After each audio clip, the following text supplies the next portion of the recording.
다사다난했던 2016년 기독교계를 장식했던 다양한 이슈를 짚어봤습니다. 기독교인을 부끄럽게 만들었던 사건, 사고를 정리했습니다. 그럼에도 꾸준히 이어졌던 나눔과 훈훈한 소식들 모아봤습니다. 한 해 동안 관심을 모았던 사회 이슈들을 살펴봤습니다. 안녕하십니까. 구티비 뉴스입니다. 2016년 말 많고 탈 많던 한 해가 저물고 있습니다. 오늘 구티비 뉴스는 2016년을 마무리하며 사회와 교계에선 어떤 일들이 있었는지 정리해봅니다. 먼저 기독교계는 내년 종교개혁 500주년을 앞두고 WEA 세계 지도자 대회를 개최해 대외적 위상을 높이는 한편 연합운동에 힘쓴 한 해를 보냈는데요.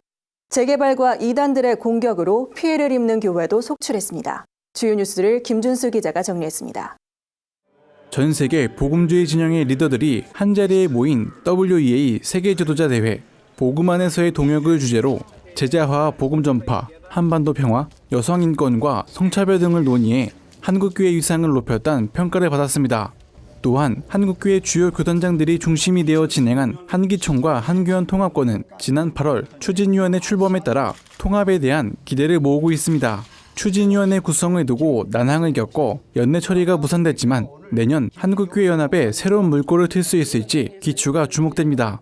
20대 총선이 있던 4월에는 기독교 정당이 국회 입성을 시도했습니다. 기독자유당이 동성애와 이슬람 저지를 공약으로 내세워 보수층을 공략했지만 원내 진출엔 실패했습니다. 한편 올해는 이단들의 조직적인 시위로 피해를 입는 교회들이 늘어나고 무분별한 재개발로 하루아침에 예배 처소를 잃은 교회들이 속출하기도 했습니다.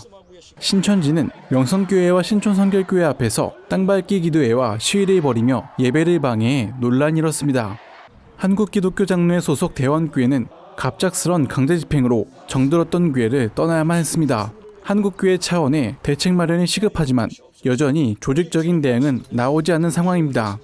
실천신대 조성돈 교수는 종교개혁 500주년인 2017년에는 이웃의 아픔에 동참하는 한국교회가 되길 소망한다는 바람을 전했습니다. 교회가 의롭다라는 모습을 반드시 보여줘야 됩니다. 청년들이 기대하는 건 그래도 우리 교회가 이 사회에서 이바지하고 있고 선도적 역할을 하고 있다. 그래서 교회에 대해서 내가 자부심을 느끼고 있다라는 그 부분을 좀 심어줬으면 좋겠어요. 구티비 뉴스 김준수입니다. 올해도 여전히 교계 일각에선 부끄러운 일들도 행해졌습니다. 이런 모습은 비단 어제 오늘 일이 아닌데요.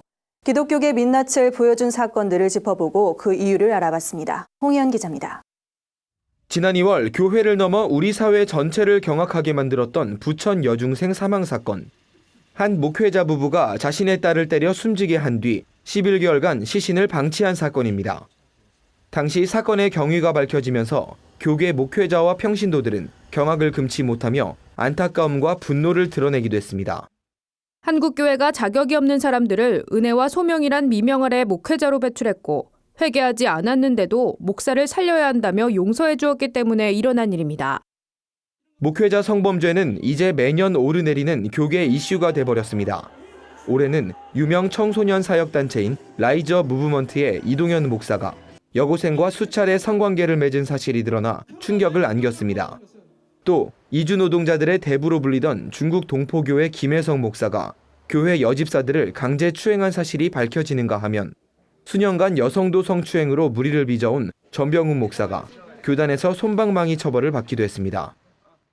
이게 지위 고하를 막론하고 워낙에 다발성으로 터져서 지켜보는 입장에서는 뭐라 변명하기 힘들 정도로 좀 곤혹스럽다.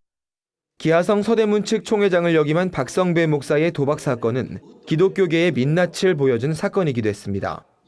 이처럼 한국교회가 윤리적으로 타락한 모습을 보여주는 이유는 무엇일까? 일각에선 한국교회가 자정 능력을 잃어버렸기 때문이란 지적이 나오고 있습니다. 문제가 되는 부분을 감추기에만 급급해 제대로 된 치리를 하지 못하고 있다는 겁니다. 사전에 막을 수는 없겠지만 사후처리에 있어서라도 상당히 우리가 합리적이고 또 수용할 만한 결과가 나온다면 사람들이 어느 정도는 이런 문제들을 좀 우리가 감당해낼 수 있겠구나 할 텐데 제 역할을 하지 못한 것, 그것이 굉장히 아쉬운 부분이라고 볼 수 있겠습니다. 전문가들은 무엇보다 한국교회에 만연한 목회자 권위의식을 버리고 변화되는 모습이 필요하다며 종교개혁 500주년을 맞는 내년엔 대형 행사나 기념식보단 크리스천 개개인이 일상과 성품의 변화를 이끌어내는 데 집중해야 한다고 조언했습니다. 구티비 뉴스 홍우연입니다. 안타까운 일들이 많았던 한 해였지만 그럼에도 교회는 여전히 어려운 이웃을 위한 나눔의 손길을 놓지 않았습니다. 한 해 동안 마음을 따뜻하게 했던 소식들을 모아봤습니다. 김주령 기자가 보도합니다. 경제적 어려움과 사회 혼란 속에서도 교계는 고통받는 이웃들을 보듬으며 동반자로서의 역할에 충실했습니다. 각 교단을 중심으로 세월호 희생자 유가족들을 위로하는 예배를 마련하는가 하면 세월호 사고로 침체된 지역 경제를 살리는 데도 일조했습니다. 유가족 지원을 위해선 엽서와 달력 제작 등 다양한 프로젝트를 전개해 많은 사람들의 관심을 끌어냈습니다. 이 밖에도 한일 위안부 합의가 논란이 됐을 땐 위안부 피해자 할머니들의 아픔을 영화를 통해 전 세계에 알리는 데 앞장섰을 뿐 아니라 할머니들을 직접 방문해 위로를 전하기도 했습니다. 미처 살피지 못했던 이웃들의 필요를 찾아 섬겼던 사례도 있었습니다. 서울의 유일한 달동네 백사마을엔 50년 만에 처음으로 목욕탕이 문을 열었습니다. 서울 연탄은행을 중심으로 600여 명의 후원자가 달동네 주민들을 위해 무료로 사용할 수 있는 목욕탕을 세운 겁니다. 이것이 바로 주님의 사랑이고 내 이웃을 내 몸같이 사랑하라고 하는 하나의 작은 실천이 아니겠는가 이런 생각이 되고요. 유난히 폭염이 기승을 부렸던 올해 여름엔 냉방기구가 없는 쪽방촌 주민들을 위해 해인교회가 무더위 쉼터를 개방하기도 했습니다.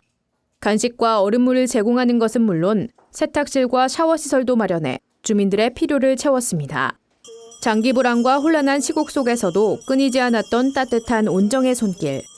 나눔은 크기가 아니라 실천이란 것을 보여주고 있습니다. 구티비 뉴스 김주련입니다. 사회적으로는 올해 잇따른 악재로 역사상 가장 힘들었던 1년으로 기억될 것 같은데요. 우리 사회에서 관심을 모았던 주요 이슈들을 짚어봤습니다. 정원희 기자입니다. 국민 여러분 모두의 가정에 건강과 행복이 함께하기를 기원합니다. 새해 복 많이 받으십시오. 국민들의 건강과 행복을 위해 기도하겠다던 새해 첫날 대통령의 바람은 한 해가 끝나가는 지금 대통령 자신을 둘러싼 각종 문제로 어이없이 무너져버렸습니다. 박 대통령 최측근인 비선실세 최순실 씨의 국정농단 사건은 국민들을 분노하게 했고 성남 민심은 수백만의 촛불이 돼 거리를 가득 메웠습니다. 이는 헌정사상 두 번째 대통령 탄핵소추안 가결이란 결과로 이어졌으며 그동안 감춰져 있던 나라 전반의 부정부패까지도 수면 위로 끌어올렸습니다. 한편 지난 9월부터 시행된 부정청탁 및 금품 등 수수의 금지에 관한 법률, 이른바 김영란법의 도입은 대한민국의 일상을 바꿔놨습니다. 우리나라가 공정사회로 가는 길을 열었단 긍정적 평가가 주를 이루고 있지만 적용 대상과 범위를 놓고 시행 3달이 돼가는 지금까지도 논란이 끊이지 않고 있습니다. 국가안보와 관련한 문제도 있었습니다. 정부가 북한의 핵미사일 방어를 위해 사드 배치를 발표한 이후 후보지로 거론되는 곳마다 극심한 반발이 잇따랐습니다. 상반기엔 가습기 살균제 사망 사건이 국민들을 분노케 했습니다. 특히 피해자 가족들이 정부와 가해기업을 상대로 5년 동안 외로운 싸움을 해온 사실이 알려지면서 최대 가해기업인 옥시에 대한 전국적인 불매운동이 벌어지기도 했습니다. 이 밖에도 편향성 논란이 일고 있는 국정 역사교과서 강행과 한반도가 더 이상 지진 안전지대가 아님을 일깨워준 경주 대지진, 한일 군사정보보호협정 체결, 개성공단 폐쇄 등 올 한 해 국민들은 웃을 일보단 걱정할 일이 많았습니다. 무엇보다 대부분 문제들이 현재 진행형인 만큼 눈앞으로 다가온 2017년 정유년엔 올해로부터 이어지는 각종 문제들을 어떻게 극복할지가 관건이 될 것으로 보입니다. 구티비 뉴스 정원입니다. 오늘의 사회 이슈를 홍희연 기자가 종합해드립니다. 오늘의 이슈 포커스입니다. 박근혜 대통령의 탄핵을 불러온 국정농단의 주인공 최순실 씨가 서울구치소에서 진행된 국회 국정조사특별위원회에서 김기춘 전 대통령 비서실장과 우병우 전 청와대 민정수석을 알지 못한다고 말했습니다. 또한 태블릿 PC에 대해서도 2012년 태블릿을 처음 봤고 사용하진 않았다고 말했습니다. 특히 딸 정유라의 이화여대 부정입학과 관련한 질문에 우리 딸은 이대에 정당하게 들어갔다고 답변했습니다.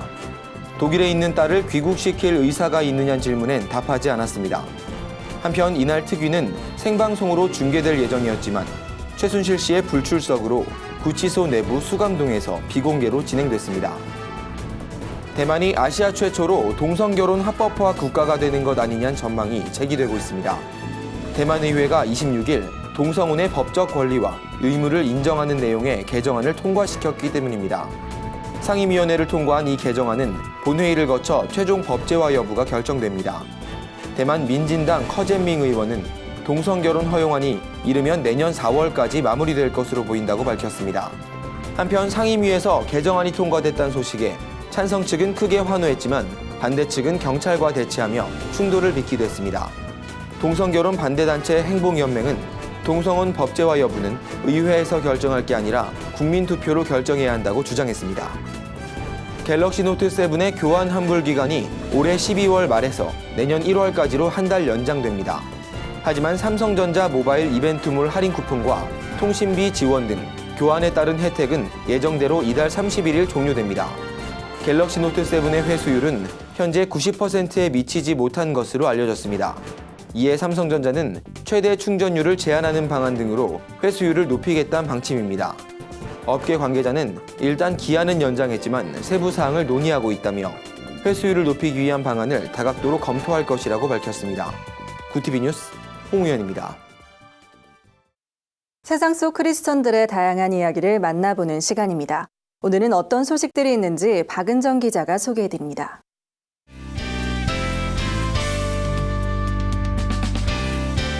네포난의 교회입니다.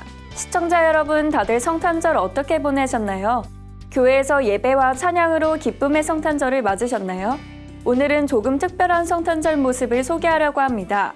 60명의 목회자들이 성탄절을 맞아 청소부와 경찰, 집배원으로 변신해 플래시몹을 펼쳤다고 하는데요. 어떤 소식인지 영상으로 확인해 보겠습니다. 어느 한적한 광교의 한 광장, 한 남성이 광장 중앙으로 나와 바이올린을 꺼냅니다. 남성의 바이올린 연주가 시작되자 광장 주변을 지나가던 사람들이 하나둘씩 모여들기 시작하는데요.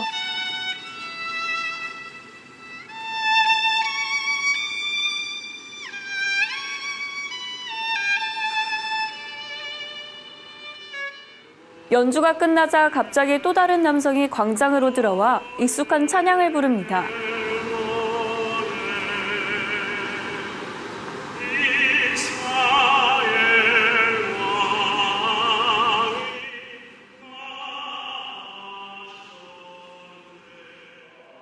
광장을 메우던 주변 사람들도 광장 중앙으로 모여들기 시작하는데요. 이상하게도 모두 집배원과 경찰 등 다양한 복장을 입은 일반 사람들인 것 같은데요. 사실 이들은 기독교 대왕감리회 경기연의 목회자 합창단원입니다. 추운 날씨에도 불구하고 많은 시민들에게 예수님의 탄생을 전하고자 플래시몹을 기획했다고 하는데요. 목회자들의 찬양을 통해 곳곳에 하나님의 사랑이 전해졌길 바랍니다.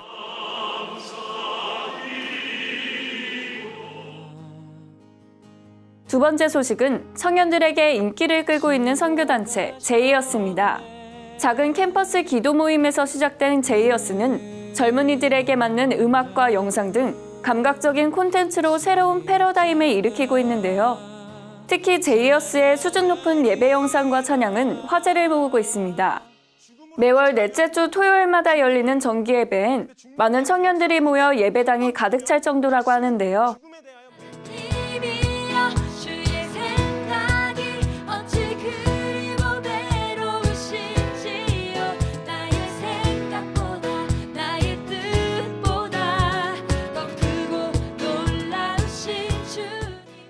자신들의 달란트로 다음 세대를 향한 하나님의 비전을 세우고 싶단 제이어스.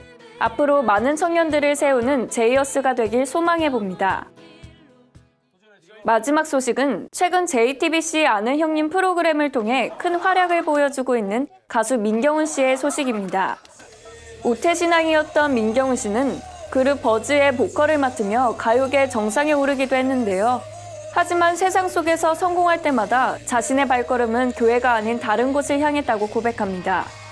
때론 방황도 했지만 한결같은 하나님의 사랑에 다시 믿음을 회복했다고 하는데요.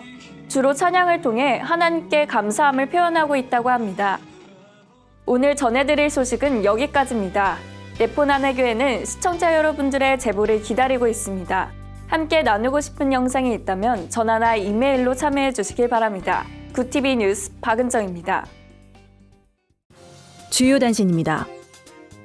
대한민국 국가조창기도회가 당초 계획대로 내년 3월 2일 기도회를 개최키로 했습니다.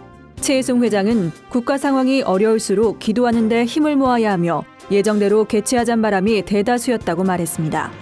기도회엔 박근혜 대통령의 현 상황을 감안해 황교안 대통령 권한대행과 정세균 국회의장 등을 주요 내빈으로 초청하는 방안을 논의 중입니다. 다음 달 4일 열릴 예정이던 나라사랑 엑스플로 2017 기도회가 사실상 무산됐습니다. 이 기도회는 청와대와 박사모의 요청으로 김장한 목사 등이 중심이 돼 박근혜 대통령을 지지하기 위한 것이 아니냐는 의혹이 제기된 바 있습니다. 극동방송은 특정인을 위한 기도회가 아니었다고 해명했으나 결국 기도회 참석을 철회했습니다. 목회사학연구소가 최근 발표된 2015 인구주택 총조사 종교통계에 대한 분석 결과를 발표했습니다. 조성동 소장은 개신교 인구의 급감과 천주교의 대약진, 불교의 부합 정도를 생각했는데 이번 조사는 이러한 예상들을 모두 깬 것이라며 이단과 불출석 교인의 증가가 두드러지는 상황에서 한국교회는 마지막 때를 가는 조심으로 현대인들의 종교성을 마주해야 한다고 강조했습니다. 크리스천 아티스트들의 활동 지원과 기동 미디어 콘텐츠 개발을 목표로 하는 크리스천 종합기획사가 출범했습니다. DSM 엔터테인먼트는 찬양 사역자 발굴과 육성, 음반기획과 제작 등을 진행합니다. CCM 가수 강찬, 프라이드 밴드, 구연모 등이 소속돼 있습니다. 이상으로 뉴스를 마칩니다. 굿TV 뉴스는 인터넷 신문 데일리 굿뉴스를 통해서도 보실 수 있습니다. 시청해주신 여러분 고맙습니다.